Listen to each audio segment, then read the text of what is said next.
Bonsoir à toutes et à tous, bienvenue sur Radio U, mercredi 26 mars 2025, semaine impaire, c'est l'heure de Trans Vinyl Express, votre rendez-vous jusqu'à 21h pour découvrir de l'excellente musique, je l'espère, en tout cas, de la découverte. Sur un thème aujourd'hui et un invité, comme régulièrement dans l'émission.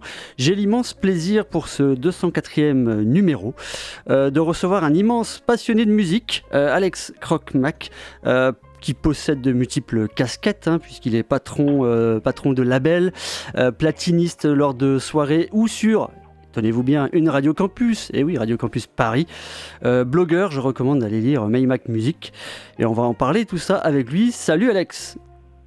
Salut, bonsoir à tous et à toutes. Eh ben, ravi que... Donc Alex Croc-Mac. Ravi que tu aies accepté l'invitation. De même. Un petit peu presque au débeauté, mais quand même pas. Oui, c'est vrai qu'on s'est décidé il y a 2 semaines, quelque chose comme ça. Ouais, mais... Donc tu m'as proposé d'explorer un thème qui m'est cher, donc la pop francophone, et je me suis lancé, et c'est ce qu'on va du coup entendre pendant les 2 heures qui viennent. Bon, ça a été assez rapide quand même pour ta part, puisque tu as l'habitude, comme je le disais dans l'introduction, avec le label, avec la radio et les soirées, tu baignes dans la musique depuis tout le temps. Oui, depuis fort longtemps, et c'est vrai que avec mon frère, on a monté un label il y a une douzaine d'années à peu près, au début des années 2010, et du coup, on sort des groupes français internationaux, dont pas mal de groupes francophones d'ailleurs, parce que c'est quand même quelque chose qui nous plaît à tous les deux, donc il y a une partie du catalogue qui effectivement est francophone aussi.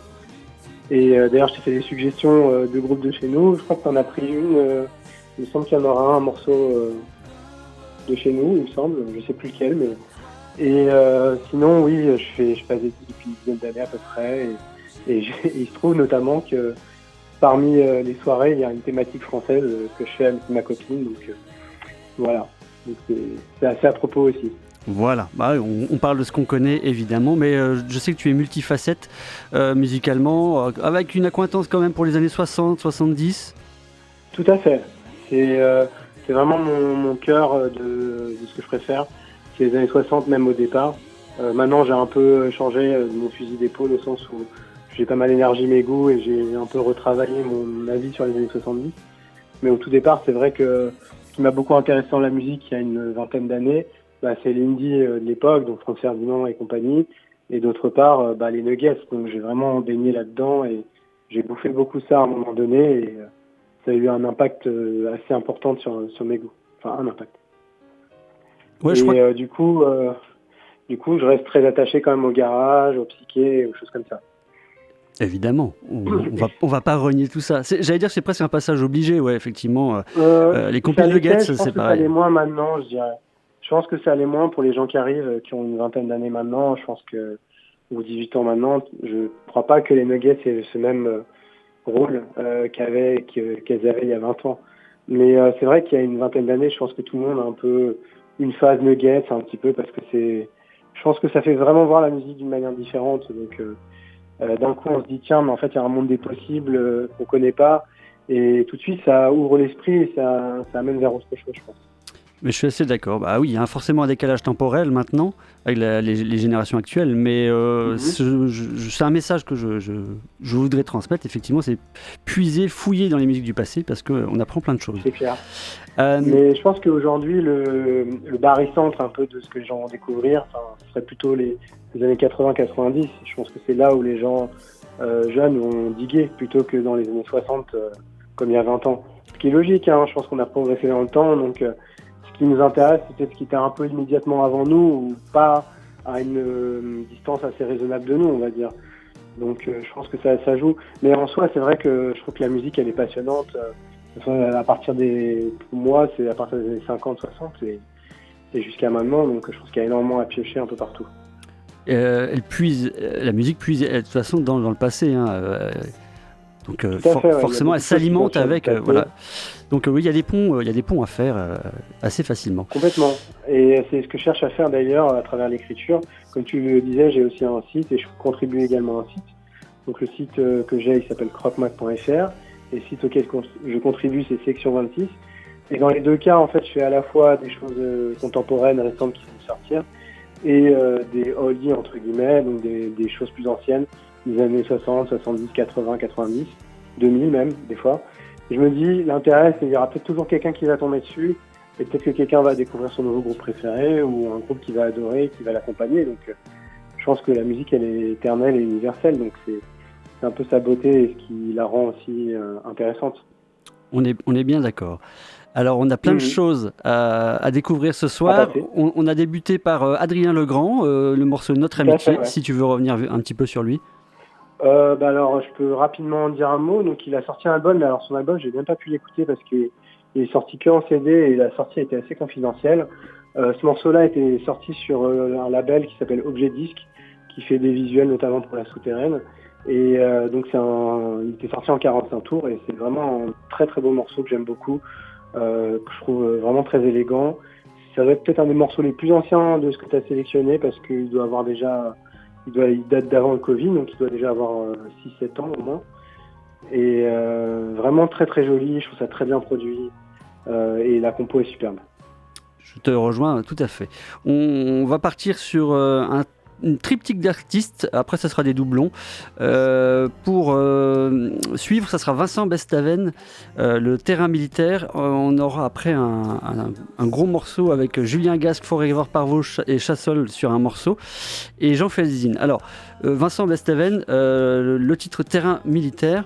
Est-ce que tu peux pour revenir sur peut-être présenter rapidement. C'est peut-être le moins connu des trois. Là. Oui, alors en fait, vous le connaissez peut-être plus sous le nom de Bottiball parce qu'il a fait aussi des disques sous ce nom-là. Et donc, il a changé de nom là pour marquer le coup, le fait qu'il soit passé au français. Un peu comme ce qu'avait fait Médizanade quand il était passé de Fougou à Médizanade. Je pense que c'est un peu la même logique. C'est un peu une sorte de façon de se dénuder ou de dire chercher une vérité, je sais pas.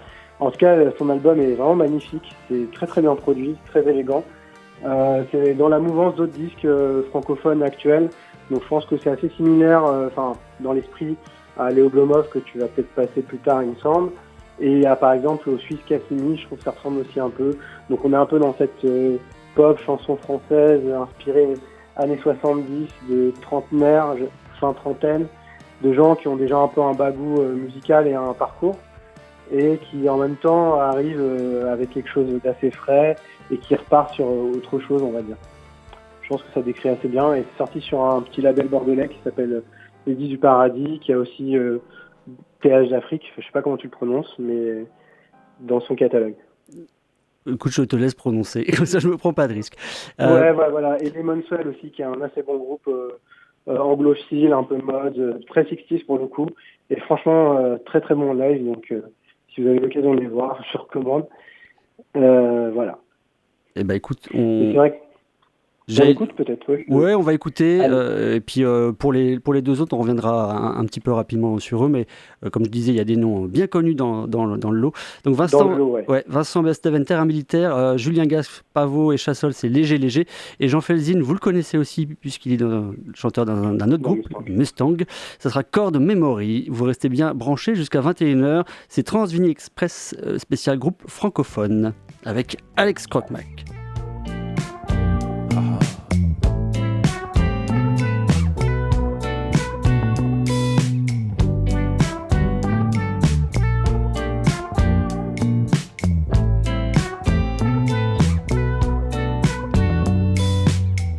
Temps écoulé, es-tu encore allongé sur ce doux lit de cailloux? Pourquoi ne pas tout manger, le sable et les couleurs, la douleur du premier souffle? Tu portais pas de maillot, tu soulevais la terre, tes yeux pliaient ma lumière.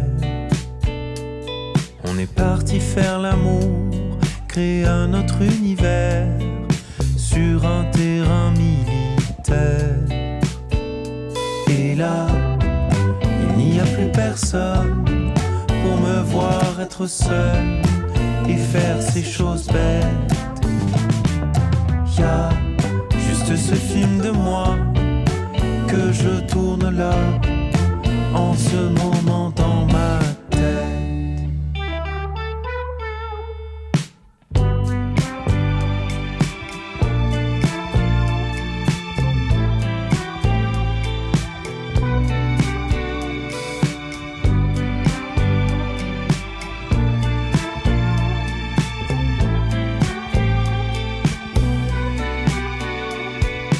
Les bateaux sont tombés sur le lino bleu, le ciel pour une chauve-souris.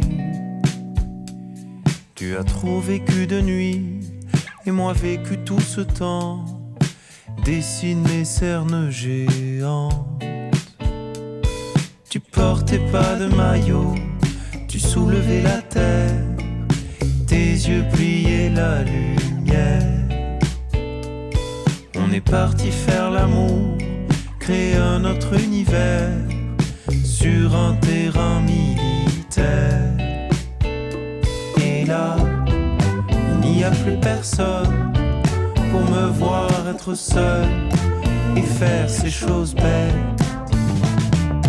Y a juste ce film de moi que je tourne là en ce moment dans ma tête.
Voilà, tu pleures, voilà, tu saignes et tu baves.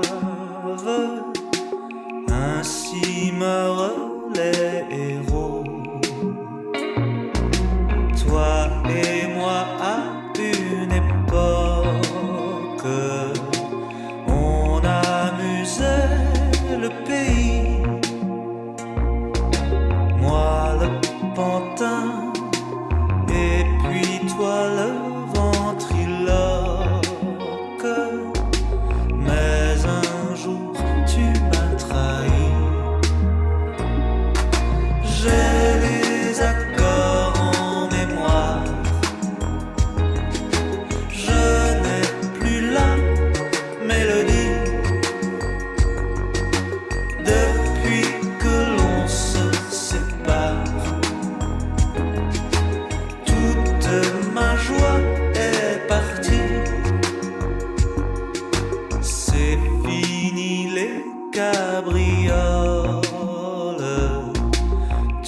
fera plus ton numéro.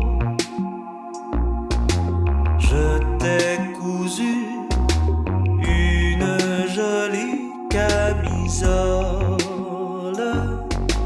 pour danser le fandango. Avec le temps, tout s'aggrave. Tu me bouffais le cerveau. C'est le carême pour ta petite gueule slave. L'heure du pain sec et de l'eau. J'ai les accords en mémoire. Oh, je n'ai plus la mélodie.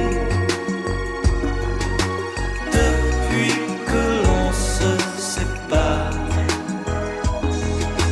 toute ma joie est partie.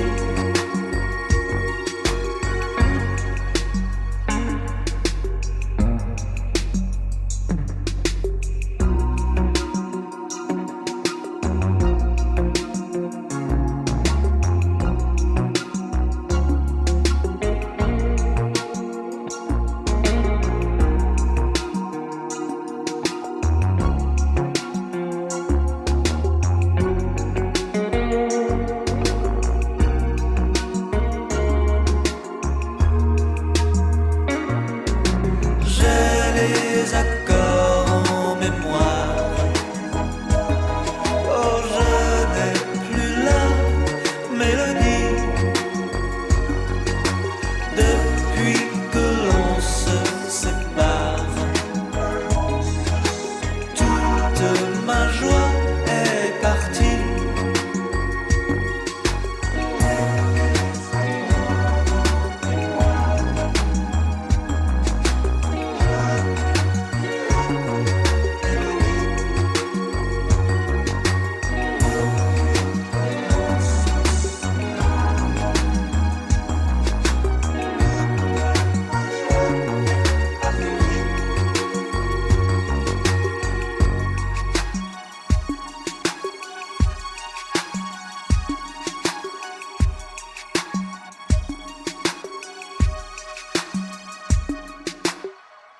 Vous venez d'écouter Chord Memory par Jean Felzin dans Trans Vinyl Express sur Radio U, et avec pour invité Alex Croc-Mac pour cette thématique, groupe francophone. Et juste avant, Julien Gasque, Forever Pavot Chassol pour le titre Léger Léger. Et encore avant, Vincent Bastevan, mais ça on en a parlé. Alors rapidement, Alex, on peut évoquer cette triplette d'artistes que j'adore et qui ont donc fait un album ensemble. C'était un EP, un gros EP sur Born Bad. En fait, c'était à chaque fois ils se sont associés avec des artistes différents. Donc sur chaque morceau, en fait, il y a une combinaison d'artistes un peu différentes. Et donc effectivement, on retrouve du lourd. On retrouve Chassol qui est signé chez Tricatel, donc le label de Bertrand Burgala, et puis donc Julien Gasque qui était chez Born Bad à ce moment-là, et Forever Pavot qui est toujours chez Born Bad. Donc Julien Gasque qu'on retrouve aussi dans Aquaserge évidemment. Exactement. Après donc. Et donc on avait, je me permets aussi une petite précision, Julien Gasque qui sera en concert en première partie de High Lamas à Nantes par exemple. C'est assez cohérent comme affiche. Surtout que je crois que Julien Gasque a aussi joué avec Stereolab à un moment donné, il me semble, si je dis pas de bêtises. Ça me dit quelque chose. Il a fait les claviers pour eux. J'en mettrai pas ma main à couper, mais il me semble bien qu'il a joué à un moment donné. Ça serait assez cohérent et logique en tout cas. Et alors Jean Felzin, c'est rigolo, on retrouve ces textes bien cash et un peu sombres. Ouais, mordant. Ouais. Mais, ouais, très mordant, exactement. Mais voilà, il n'est pas dans Mustang, il y a peut-être moins de guitare. Voilà, je trouve ça très intéressant en fait ce qu'il a fait en solo. Et c'est drôle parce qu'en fait il a quasiment auto-édité l'album, hein. Il l'a publié sur le label où ils ont sorti le précédent album de Mustang aussi. Parce que là ils ont rejoint Vietnam, mais avant ils étaient... entre la période Sony et la période Vietnam, ils ont sorti leurs albums eux-mêmes.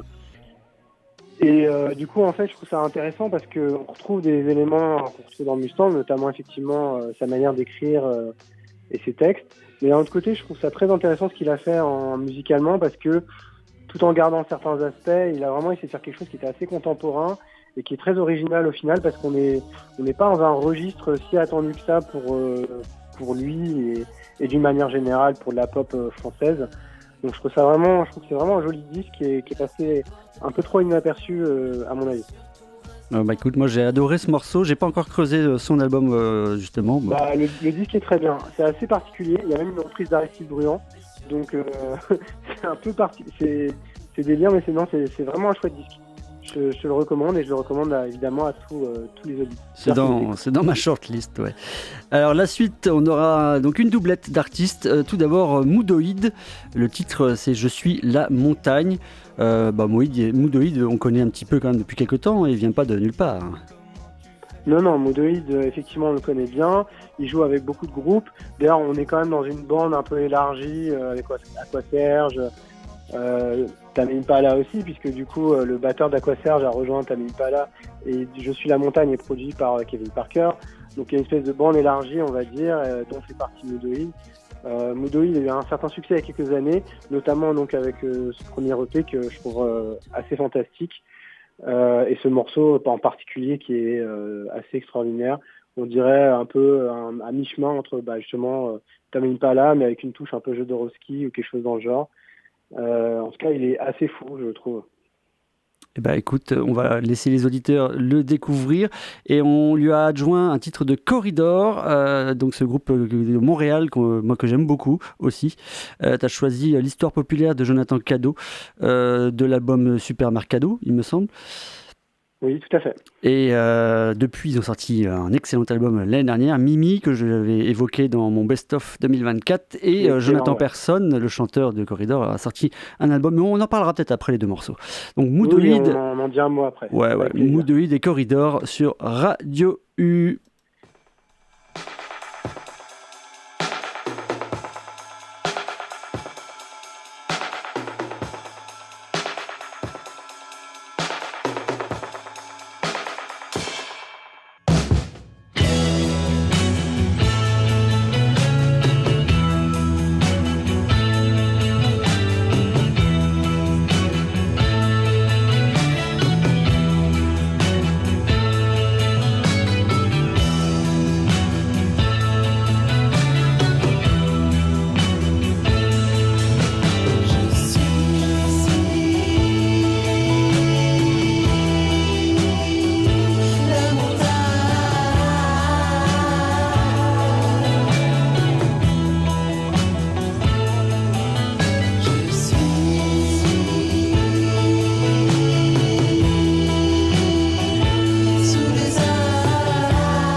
l'instant, c'était Corridor, l'histoire populaire de Jonathan Cadot. Et encore avant Moodoïd, je suis La Montagne. Vous écoutez Radio U sur le 101.1 FM à Brest et bien sûr dans le monde entier grâce à la magie d'Internet. Et Moodoïd, un morceau qui aura fait plaisir à Tonio la Machine, que je salue, qui est un follower de l'émission sur Blue Sky. On embrasse tout le monde là-dessus et on espère que ça vous plaît. Corridor, il y a pas mal de choses à dire. Ouais, c'est un super groupe montréalais avec un excellent album l'année dernière, et donc Jonathan Persson qui vient de sortir un album tout récemment aussi. Tout à fait, je crois qu'il est sorti il y a une semaine ou quelque chose comme ça. Et c'est assez drôle parce que c'est un peu la course entre les albums de Corridor et ceux de Jonathan Persson. Je crois qu'ils sont à 4 albums de chaque côté, il me semble, ou quelque chose dans ce goût-là. Mais donc Corridor, effectivement, c'est un des groupes les plus intéressants et aussi maintenant les plus connus de la scène montréalaise actuelle. Scène montréalaise extrêmement riche. D'une manière générale, je trouve que pour la francophonie, le Québec est quand même un endroit assez actif, et notamment parce que je pense qu'il y a une volonté politique assez forte localement pour défendre le français, et qu'il y a une forme de soft power, bon, j'utilise un anglicisme, mais par rapport à ça, et donc on a la chance d'avoir de nombreux groupes indie très intéressants. Donc Corridor, qui a signé chez Sub Pop avec leur 3e album, si je dis pas de bêtises, et ils ont sorti le 4e, donc Mimi, l'année dernière, aussi sur Sub Pop. Donc c'est quand même une grande fierté d'avoir un groupe francophone sur Sub Pop. Il y avait eu les Tugs dans les années 90, mais ils chantaient en anglais. Et là, donc, on a un groupe qui chante en français sur quand même un des plus gros labels indie du monde, un des 4-5 gros avec Matador ou Bégard. Il n'y a pas, je vais peut-être dire une connerie, En attendant Anna aussi qui a signé sur... Ils sont chez qui déjà eux? Alors, ils ont fait un single. Et En attendant Anna chante en anglais. Il y avait les Tugs dans les années 90 qui étaient d'Angers. C'est vrai. Donc, qui ont signé aussi chez Sub Pop. Mais en fait, techniquement, le seul groupe à avoir chanté en français, je crois, sur Sub Pop, il me semble, ça reste Corridor. Et du coup, Corridor, ils ont un truc un peu particulier parce que c'est par rapport au ce que je disais sur le soft power, c'est que pour être financé en partie par le gouvernement, les disques doivent aussi sortir localement. Donc, ils ont aussi un label au Québec. Donc, je pense qu'ils doivent avoir le même label que Jonathan Persson, qui doivent être Bon Sound, donc Bonsound. Et le Jonathan Persson est sorti aussi chez eux là, et il y a pas mal de promos en France dessus. Je regretterais par contre qu'il soit pas disponible physiquement ou à des prix assez conséquents, et ça c'est vraiment dommage. Mais bon, ça c'est mon obsession, moi, de collectionneur de disques, on va dire. Que tu relates justement à travers des tweets ou des bluesks et puis tes papiers. Ouais. Mais tu as raison, hein, attends, c'est se tirer une balle dans le pied, moi je trouve, ce marché complètement incohérent. C'est mon opinion aussi. Et je trouve ça dommage, j'en ai encore parlé récemment, je trouve ça dommage de faire de la promo sur le marché français et de pas réfléchir un peu plus à la distribution française, ou en tout cas à mettre un peu de l'accent dessus.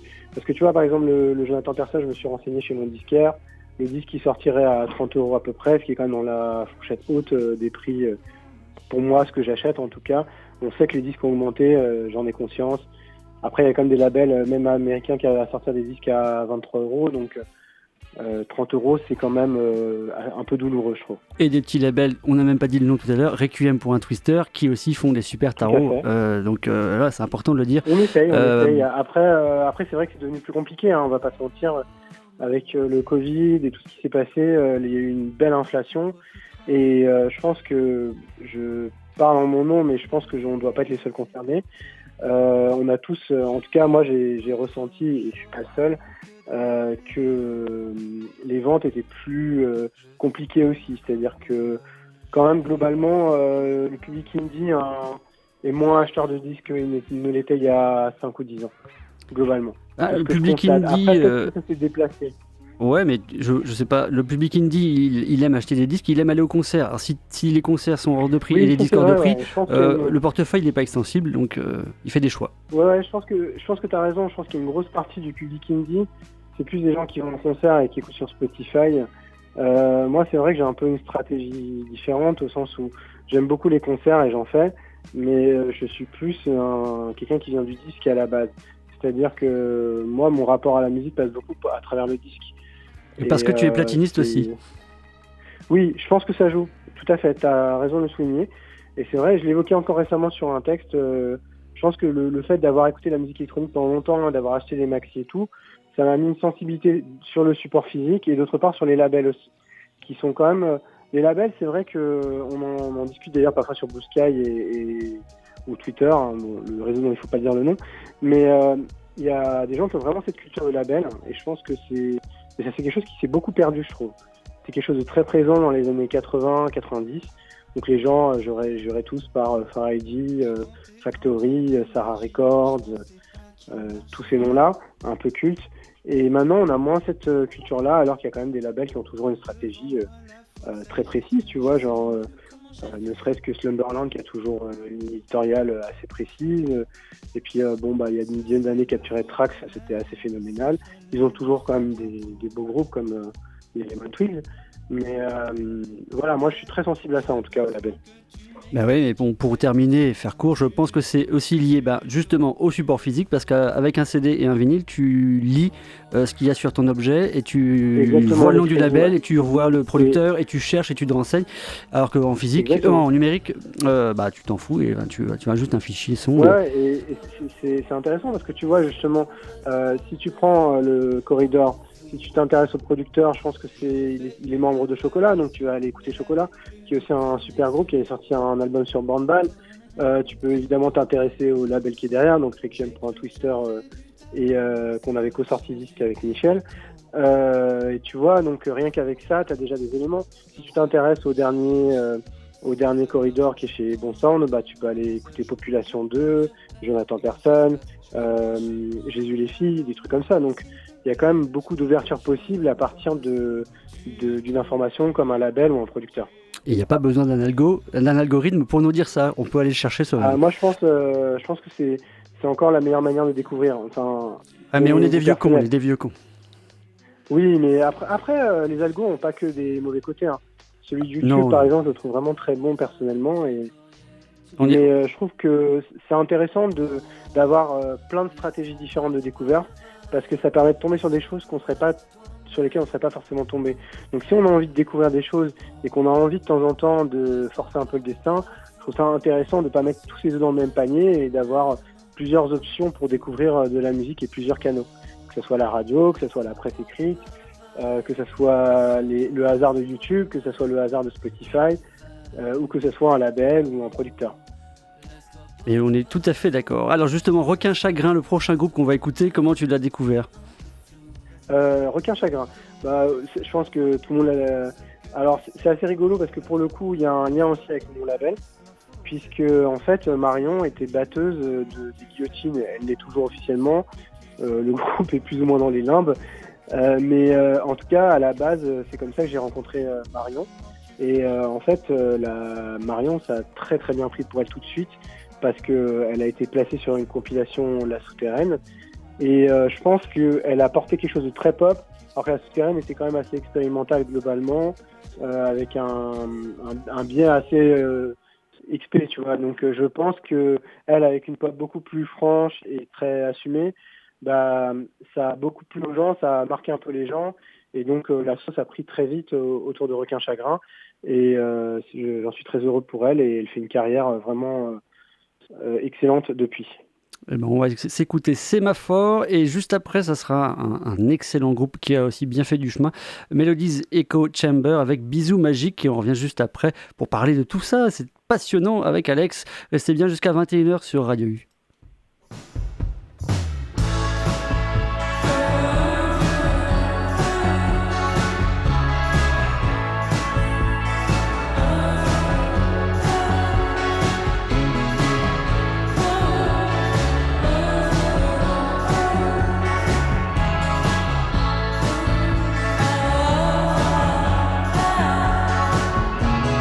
Nos envies ne sont pour personne.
Bisous magique par Melodies Echo Chamber à l'instant, et juste avant c'était Requin Chagrin avec Sémaphore.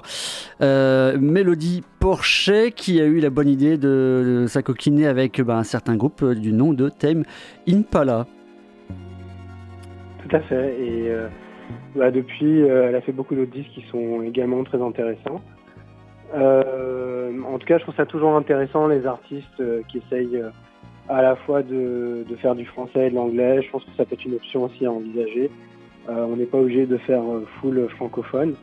Je pense qu'en tout cas, pour mettre un pied dans le français, c'est toujours intéressant de proposer des titres dans cette langue. Parce que je sais que beaucoup de groupes ont un peu des difficultés avec le français à se l'approprier.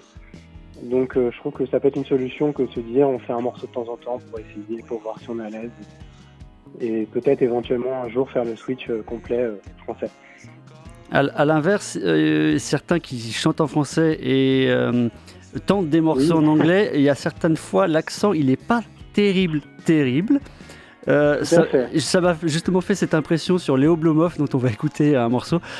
Tu m'as fait découvrir ça il y a quelques temps. Pas trop en anglais, il me semble. Il y a un morceau justement de Carpe Noctem, je crois, où il chante en anglais. Et l'accent est pas incroyable. Voilà. Mais là où tu vas rire, c'est que son prochain album il est entièrement en portugais. Et donc là, il y a un premier extrait qui est sorti et que je trouve vachement bien personnellement. Donc, je parle vraiment de l'accent, moi. Je parle pas de la. Oui, bien sûr. Mais voilà. Pour le coup, en portugais, ça m'a moins gêné.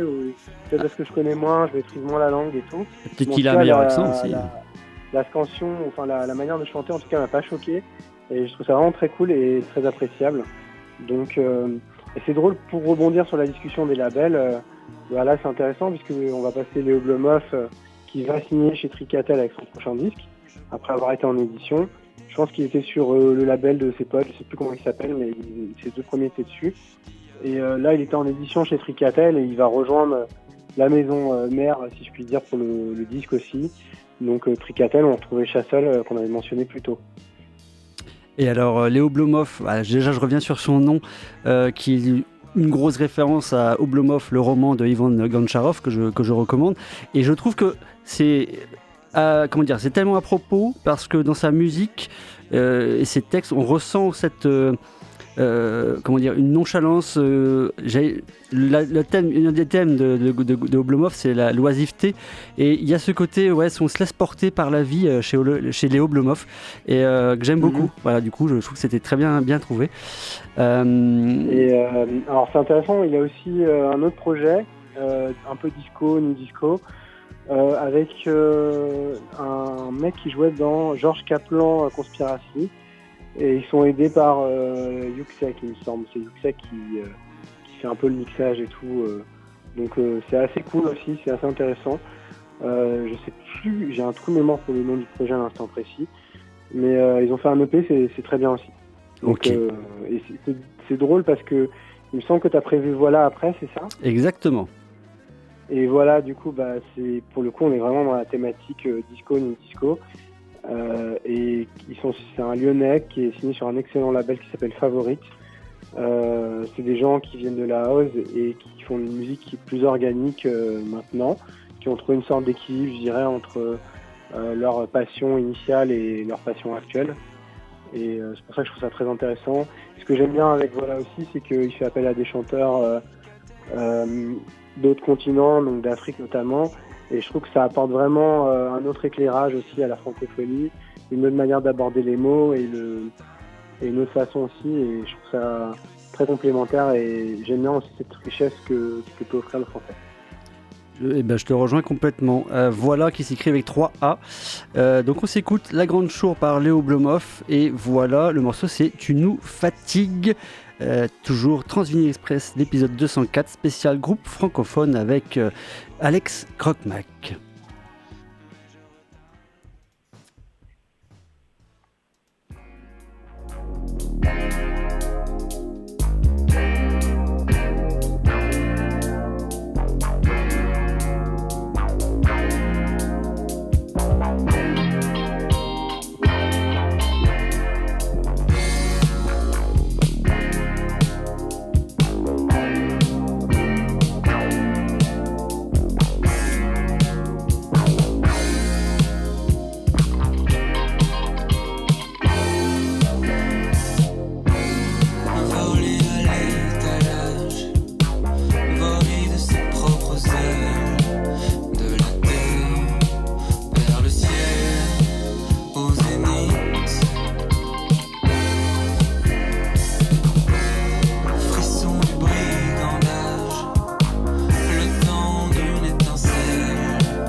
La vérité, ferme-la à tout jamais. fatigues à beaucoup trop parler. Si tu dois nous parler, c'est pour dire la vérité. Tu nous fatigues à beaucoup trop parler. Si tu dois nous parler, c'est pour dire la vérité.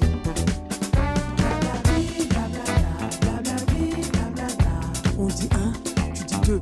On dit 4, tu dis 6. On dit 10, tu dis 20. Ah, tu nous fatigues. Là c'est trop tard, tu vois les dés sont jetés. On va te taire, te clore le clapet. Finir à go boniment décolibé.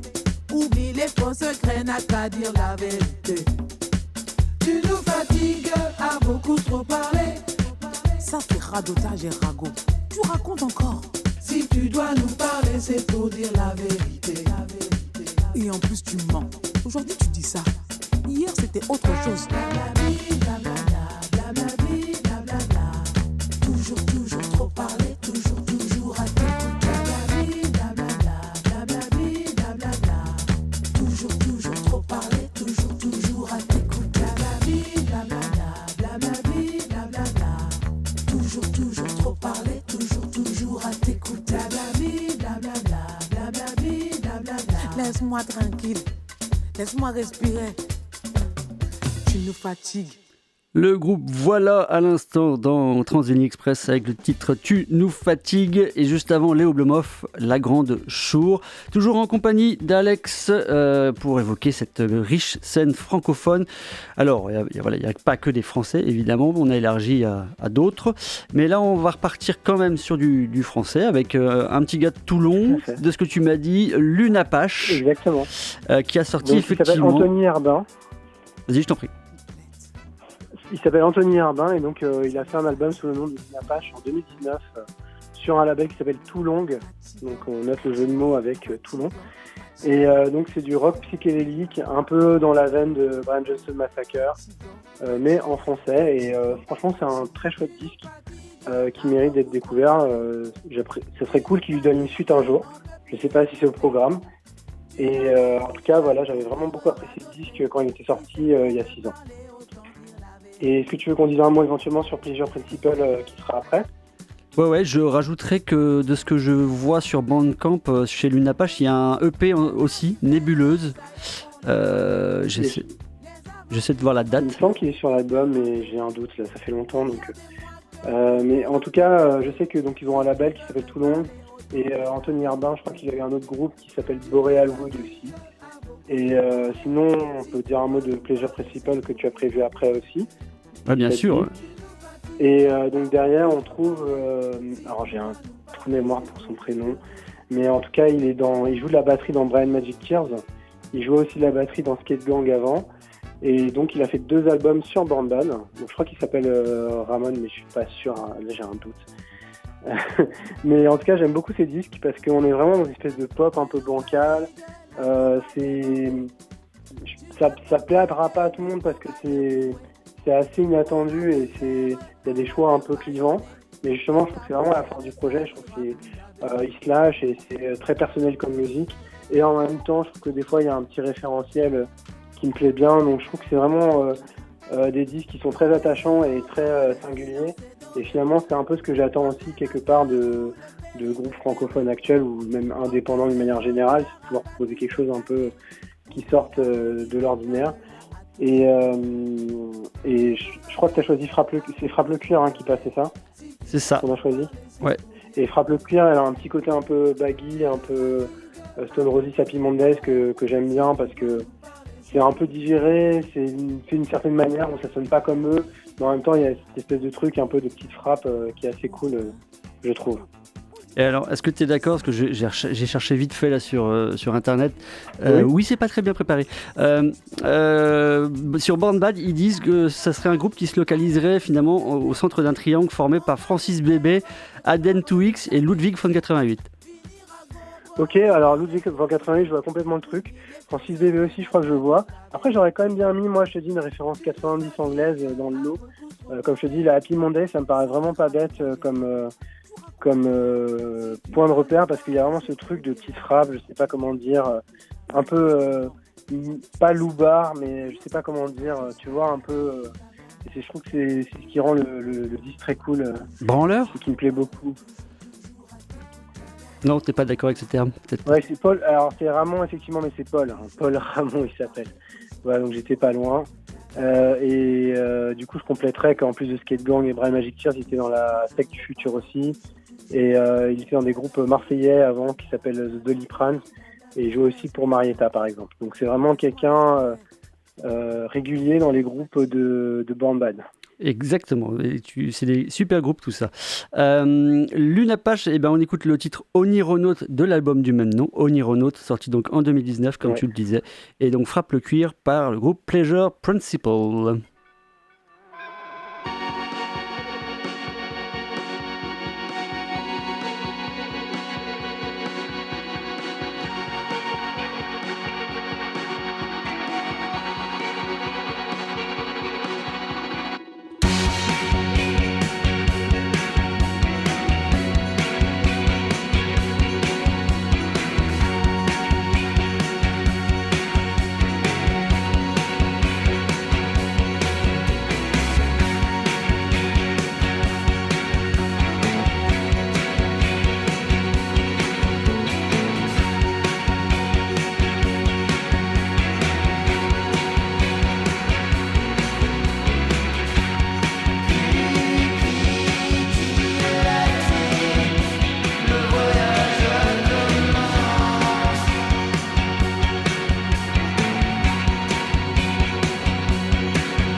s'embarrasse plus du gant de velours.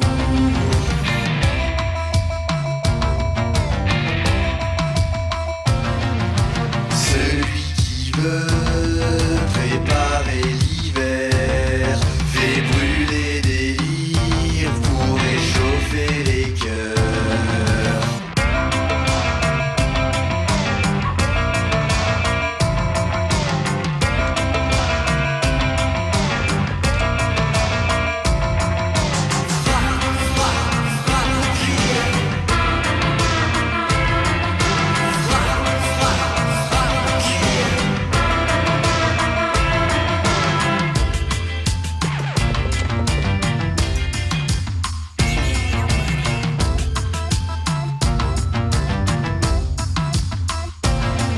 Les mains dans les poches, une balle pour chaque œil.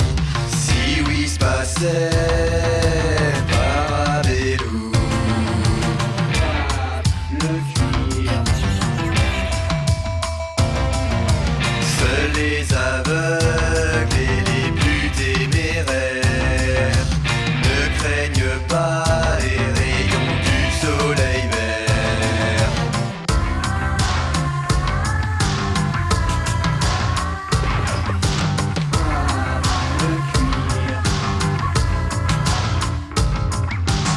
La main de fer autour de ta nuque ne s'embarrasse plus du gant de velours. Celui qui veut préparer l'hiver fait brûler des lyres pour réchauffer les cœurs. Il n'y a plus de lendemain qui nous tend les bras. On ne mord pas la main qui nous tend le doigt.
Je vais remonter, pour votre milieu. Je laisse jusqu'au bout, Frappe le cuir, à l'instant par Pleasure Principle, et juste avant c'était Lune Apache avec le titre Onironaut. Vous écoutez bien Trans Vinyl Express en compagnie d'Alex Croc-Mac, que je remercie encore une fois énormément pour cette sélection aux petits oignons. Et on va encore découvrir de belles choses. Tu me fais découvrir des groupes bretons, la honte, puisque là on va parler de Sarah Kiniko. Pourtant, ils étaient programmés, il me semble, au Transmusical. Ils sont... De toute façon, en tout cas, tu connais peut-être les autres groupes de Yann, puisqu'il s'agit... parce qu'il y en a eu plusieurs, et donc il est très inscrit dans la scène indie bretonne et à un moment donné parisienne aussi. Donc il était dans Maria Falls il y a quelques années, je ne sais pas si tu connais ce groupe. Un petit peu. C'est un groupe de shoegaze plutôt cool. Il y avait aussi dedans un autre Yann, celui de Marble Arch.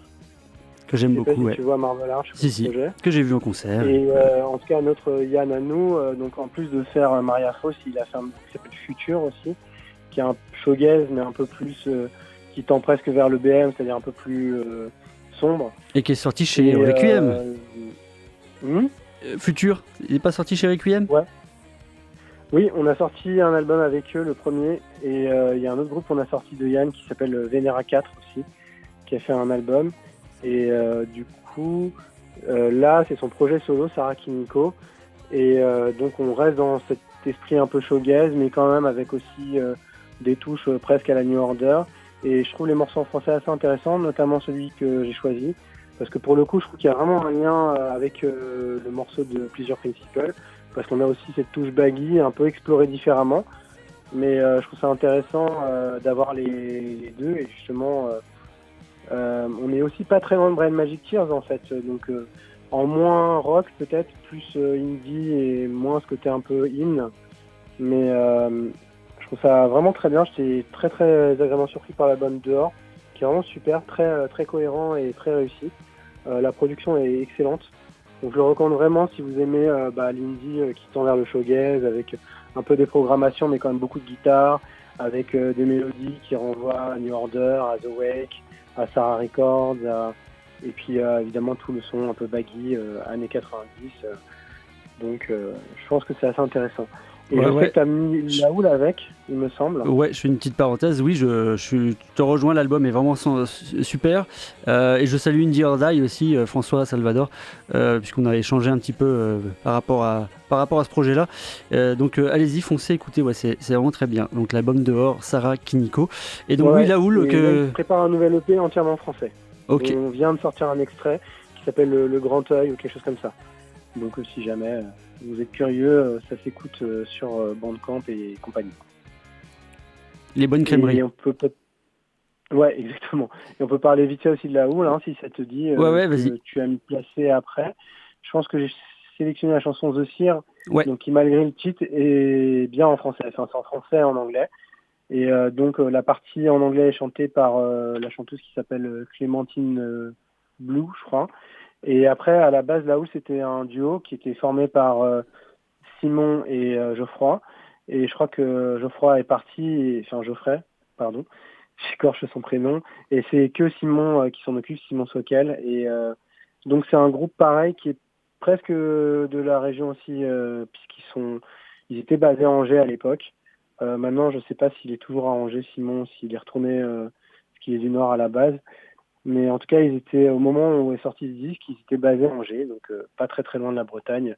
Et je sais qu'il y aura un débat animé pour savoir si c'est la même région ou pas, mais en tout cas, c'est pas très loin, c'est l'Ouest.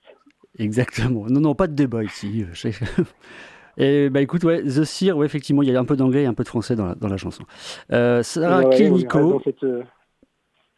On reste dans cet esprit shoegaze et un petit peu avec des programmations donc, que j'aime beaucoup personnellement. Ouais, c'est ça, exactement. Un shoegaze 2.0, quoi, ou je sais pas, qui évolue. Voilà, exactement, un peu modernisé tout en gardant des caractéristiques du premier mouvement, quoi. J'invite les auditeurs d'ailleurs à réécouter l'émission sur le shoegaze que j'avais faite avec l'ami Étienne.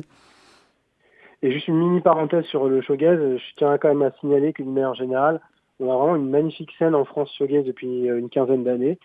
Donc je trouve qu'on le dit pas assez parce que vraiment on a des groupes qui sont reconnus à l'international et tout. Donc nous on en a sorti quelques-uns avec Requiem, mais bon on n'est pas les seuls à avoir fait ça. Mais là en vrac je pense à Dead or Swan qu'on a sorti nous, mais aussi Tapeworms, et puis évidemment tous les groupes que j'ai mentionnés avant, donc Marble Arch, Venera 4.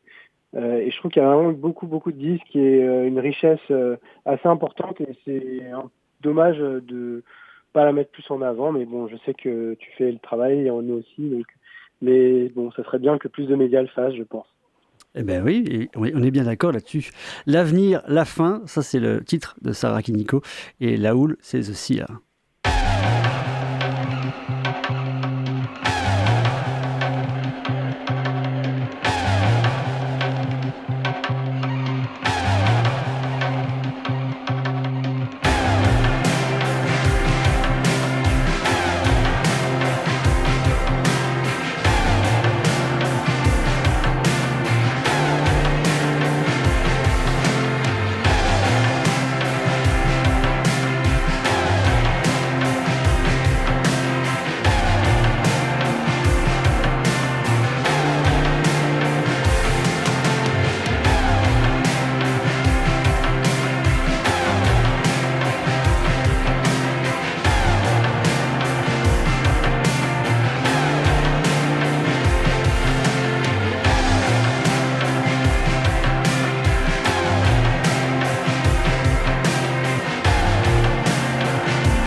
Au loin, l'avenir, la fin, c'est son refrain. Au loin, l'avenir, la fin. Au loin, l'avenir, la fin. Au loin, l'avenir, la fin, c'est son refrain. Au loin, l'avenir, la fin. Au loin, l'avenir, la fin. Au loin, l'avenir, la fin, c'est son refrain. Au loin, l'avenir, la fin. Au loin, l'avenir, la fin. Au loin, l'avenir, la fin, c'est son refrain.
De retour dans l'émission Trans Vinyl Express sur Radio U pour parler scène française, artistes francophones, plus généralement, avec à l'instant la Houle, le titre The Seer, et Sarah Kiniko juste avant L'avenir, la fin, deux super projets, voilà, dans une veine shoegaze, mais pas que, présentés donc par Alex Croc-Mac, toujours avec moi, je l'espère, jusqu'à 21h. Toujours.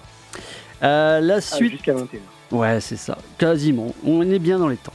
La suite, c'est, j'allais dire Cocorico, en tout cas pour toi, à la limite. C'est une signature de Requiem pour un Twister. Il s'agit du groupe Yocto. Tout à fait. Là encore, Québécois pour le coup. exactement. Et donc Yocto, c'est une sorte de side project de membres de la scène justement montréalaise. Donc on retrouve notamment Yuki qui est dans Jésus les filles et Hidalgue et Emmanuel Etier qui est dans Chocolat et Ponctuation. Et particulièrement Chocolat, qui est vraiment son groupe. Donc on a une sorte de groupe, c'est assez orienté post-punk. Et donc il y a eu un unique album pour le moment en 2023 qui s'appelle Zepta Supernova.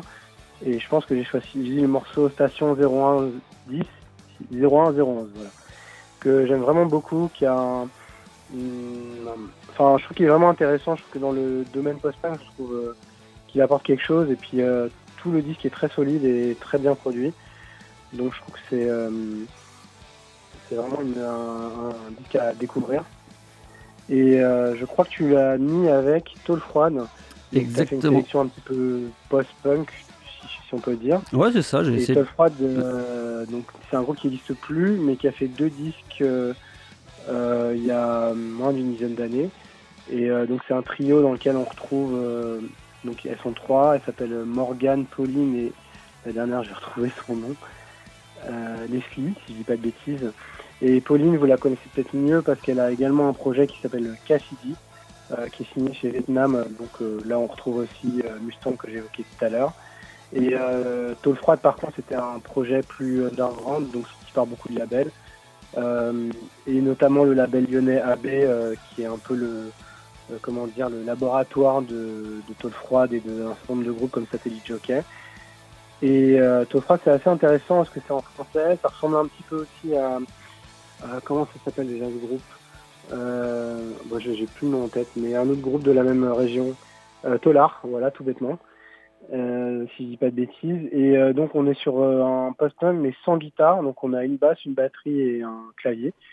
Et je trouve que ça ressemble un peu à ESG, des choses comme ça. Et le premier mini-album est vraiment particulièrement bon. Le deuxième est très solide aussi, mais j'ai quand même une petite préférence pour le premier. Et je crois que du coup, j'ai choisi un morceau justement du premier qui était sorti en 2017, qui s'appelle Les Michel. C'est exactement ça. Et alors, moi, Bandcamp me dit aussi qu'il est sorti sur Et mon cul, c'est du tofu, ou réédité peut-être ? Tout à fait, ouais. Ouais, parce qu'en fait, ils se sont mis à 7 ou 8 labels à sortir en vinyle. Donc, il y avait Et mon cul, c'est du tofu. Il y avait aussi le Turc Mécanique qu'on salue, qui avait un beau catalogue. Et donc, comme je te disais, AB Records, qui est vraiment le label un peu de la scène lyonnaise, où sont également Satellite Jockey, qui est un groupe très proche de Tôle Froide. Eh ben oui, tu fais bien de parler de tous ces labels. Et mon cul, c'est du tofu. C'est un petit label breton. Et tu as évoqué Tolar. Eh ben, réécoutez l'émission Le Synthé à travers les âges. On en a parlé avec l'ami Loïc. Yocto, donc on s'écoute ça. Une sortie, donc Requiem pour un Twister. Le dernier titre de l'album, Zepta Supernova. Et Tôle Froide, c'est donc Les Michel en écriture inclusive. Il y en a pour les hommes et les femmes. Tout à fait.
Les Michel par Tôle Froide à l'instant sur Radio U avec cette association qu'on n'avait pas vu venir, Louise Michel Berger, si vous l'avez entendu, hein. Et Yocto juste avant avec Station 01011 de l'album Zeta Supernova. On va tranquillement glisser vers du punk avec Alex qui sait s'énerver aussi quand il en a envie.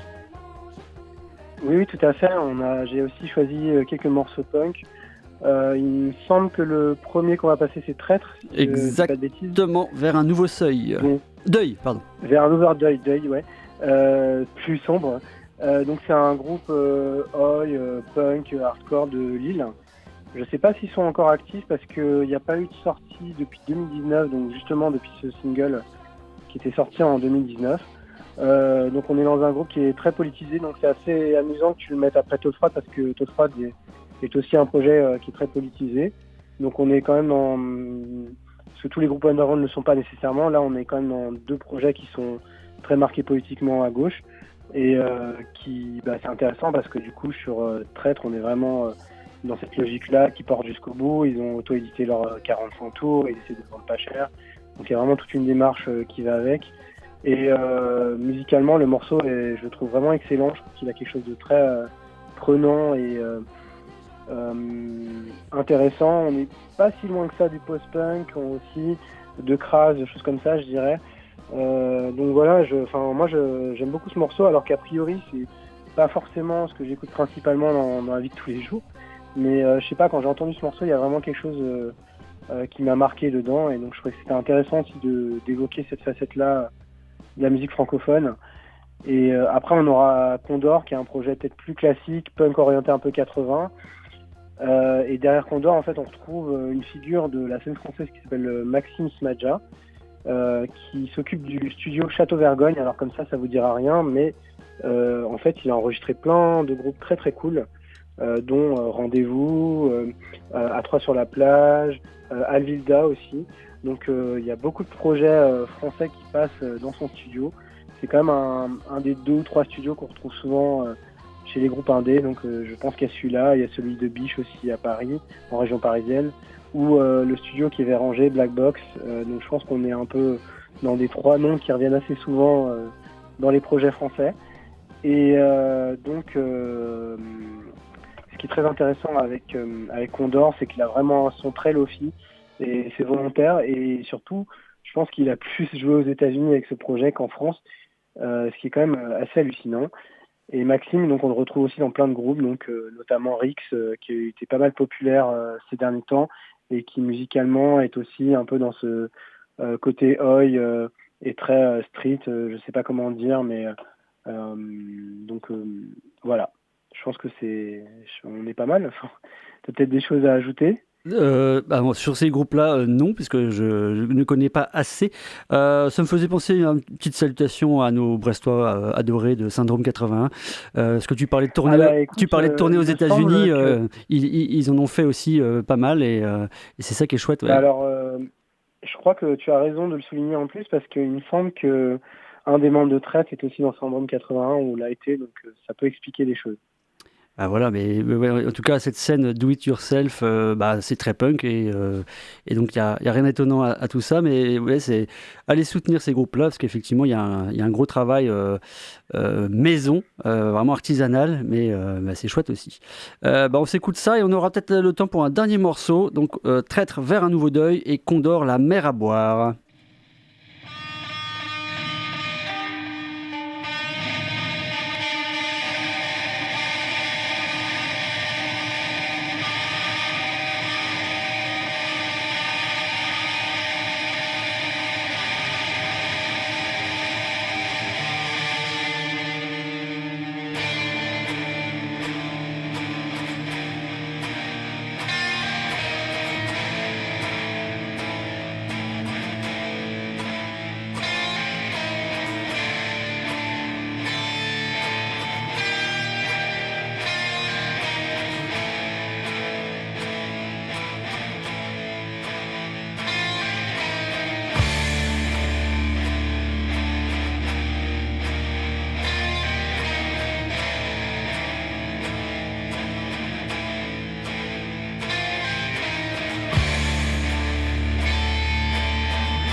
La mer à boire à l'instant dans l'émission Transvini Express consacrée aux artistes francophones avec Alex Croc-Mac et juste avant Traître vers un nouveau deuil. Voilà, il nous reste un dernier morceau pour conclure cette riche émission en ta compagnie avec donc tu as choisi Police Control. On reste dans le thème, on reste dans l'esprit.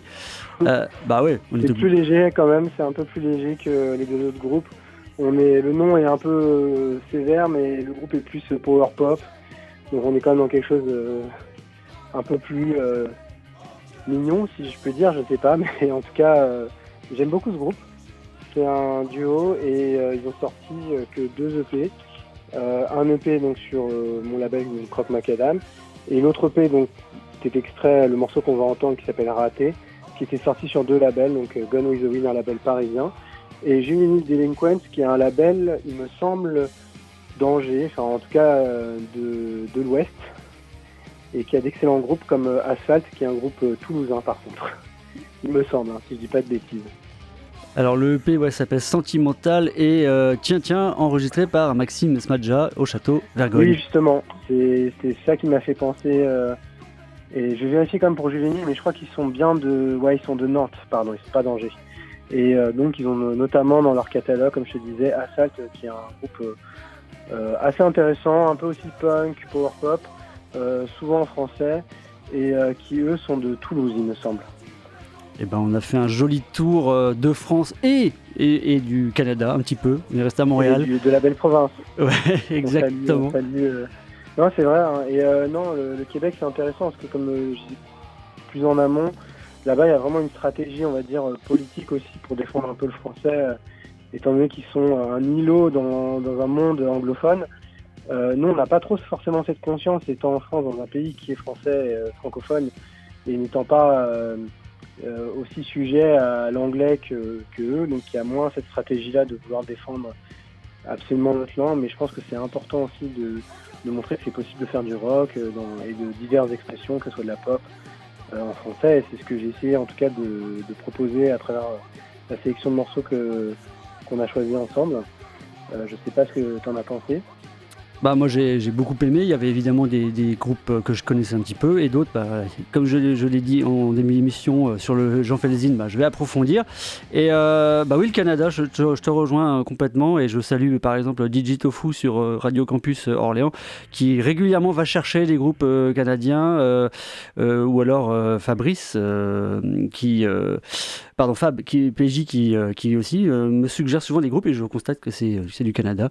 Donc tiens, un petit Joey Napoléon. Tu connais Joey Napoléon ? Non.